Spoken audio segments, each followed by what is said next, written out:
From the 1960s to the early 1980s, on the roads of America, large automobiles, often referred to as land yachts, became symbols of luxury and style, with their long bodies gleaming chrome accents, spacious interiors upholstered in leather or vinyl, and powerful engines.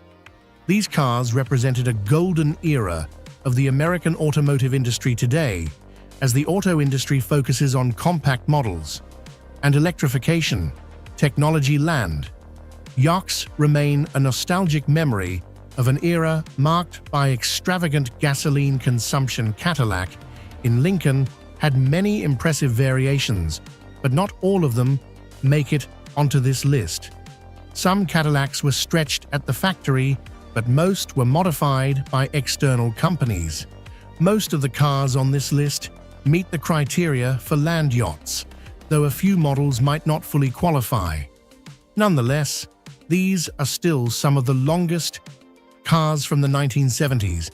I've done my best to compile the best list, even though I'm neither an expert nor someone who lived during that era.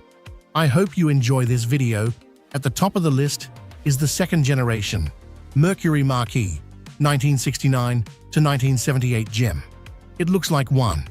Mercury Marquis built better to ride, better at the sign. A car that offered a smooth driving experience, alongside a striking design with the slogan Mercury Marquis engineered to excel. It was considered a strong competitor to the Ford LTD and the most luxurious model in its lineup, particularly in the Brio version. The first generation of the Marquis was available only as a two-door coupe, but the second generation saw significant upgrades with more options.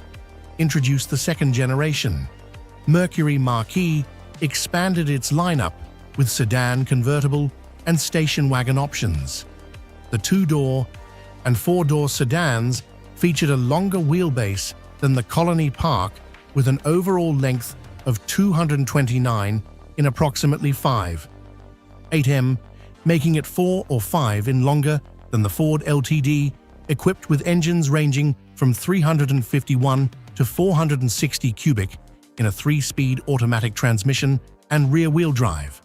The Marquis solidified its position in the full-size car segment. Mercury Marquis models from 1973 onward measured 229 in length and received mid-cycle updates, including 5 mph bumpers on both ends. These cars epitomized the lanyard concept with their luxurious design, spacious interiors, and available V8 engine options. The Dodge Monaco was the brand's flagship full-size model until 1973, comparable to Chevrolet's Caprice and Impala, or Ford's LTD and Galaxy 500. However, Polaro was discontinued in 1974 due to insufficient sales and some emissions-related reasons. Monaco replaced the Polaro and retained the remaining versions, continuing production from 1974 to 1977 with 4-door sedan, 2-door coupe, hardtop, and wagon variants. Interestingly, the Monaco wagons were shorter than the sedans, with the 1974 wagon measuring 223 in length. Dodge Monaco wagon. The 1976 Dodge Monaco wagon measured 229.5 in length, making it 0.5 in longer than the Mercury Marquis.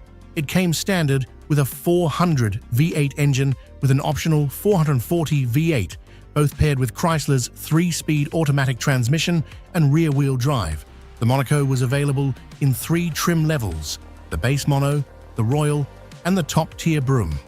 The broom trim was the most popular, standing out with its distinctive wood paneling details.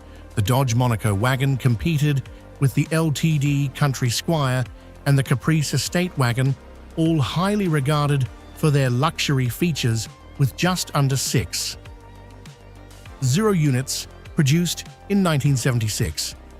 The Monaco wagon became an exceptionally rare model. Next is the Lincoln Continental Mark V, one of the most iconic appearances on the list. This stunning vehicle is well documented, making it easy to find clips showcasing its beauty. This was a major redesign of the Mark series, featuring angular styling that replaced the softer curves of its predecessors, produced from 1977 to 1979. The Marquis V was one of the last full-size luxury coupes. While the Cadillac Eldorado was downsized in 1979, the Mark V remained in production, catering to an older demographic that valued large, luxurious vehicles and had the means to afford them. The 1979 Mark V versions, such as the Collector and Designer series, could be priced over $100. Euro Zeros, when new, each Designer series model reflected the personality of its designer, from the Bill Blast edition, with the elegant look of a luxury yacht, to the Pucci edition, with its famous chromatic leisure style, and the Cartier edition, with a refined design reminiscent of a diamond ring. The Gibboni edition featured an aristocratic, luxurious, and sophisticated style. The interior of the Marco was extremely comfortable, and among all the cars I researched, its seats may have been the most comfortable.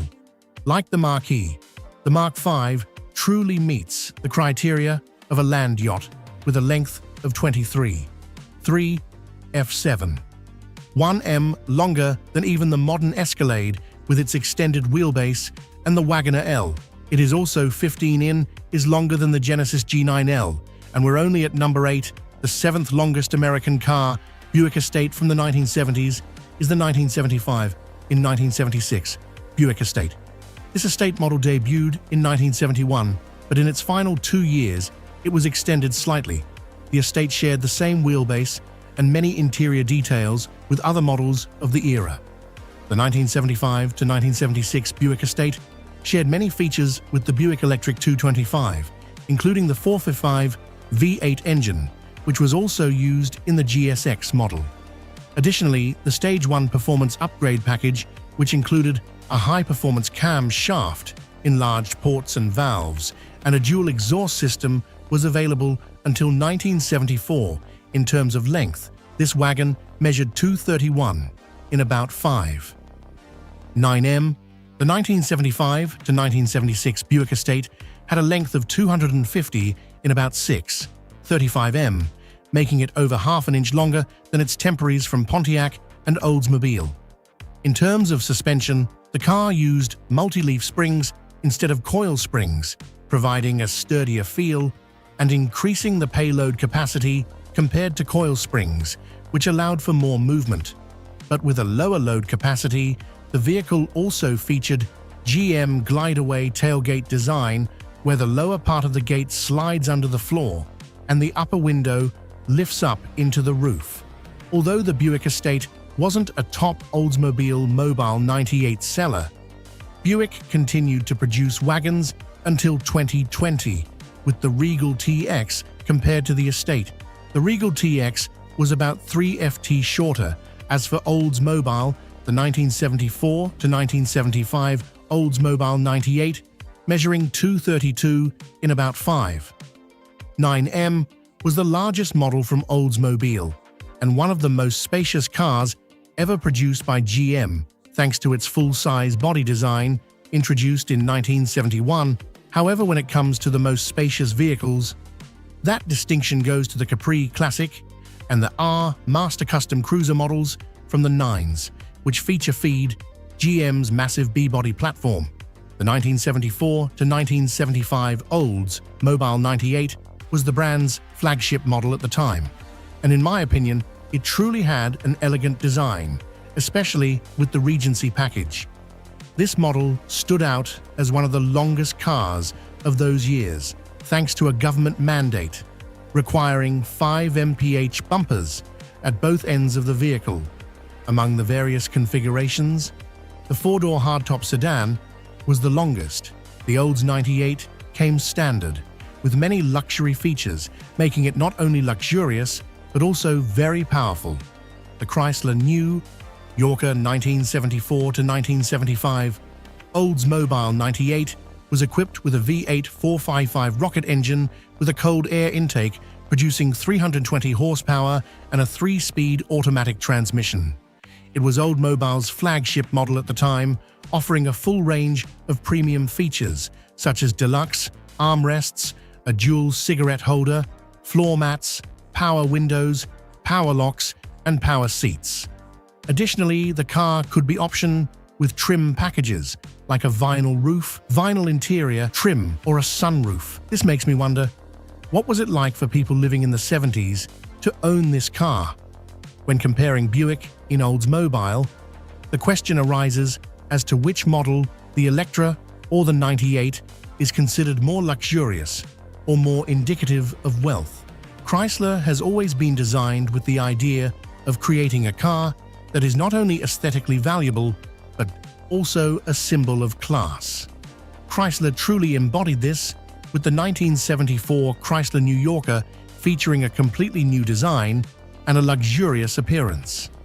The 1974 to 1978 Chrysler New Yorker models were among Chrysler's last full-size cars, offering the perfect combination of comfort and refined beauty.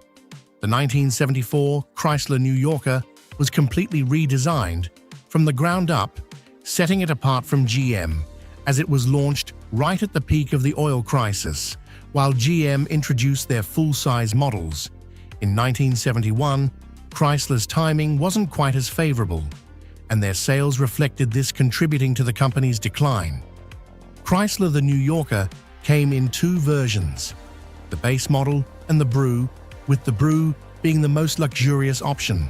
This model also appeared on the list of the 10 most expensive American cars of the 1970s, ranking at number 10. The chart in 1974 to 1976, Chrysler New Yorker measured 232 in about 5.9 meters in length, and in my opinion, this model reached its peak in 1976. However, these New Yorkers didn't receive the recognition they deserved. Lincoln Continental, possibly due to some of models being equipped with the lean burr system, which had numerous issues in terms of design. The New Yorker appeared much more solid and elegant compared to many cars of its time. In terms of design, the New Yorker appeared much more solid and elegant compared to many cars of its time. A standout feature was the chrome-plated metal grille, whereas Cadillac had switched to using plastic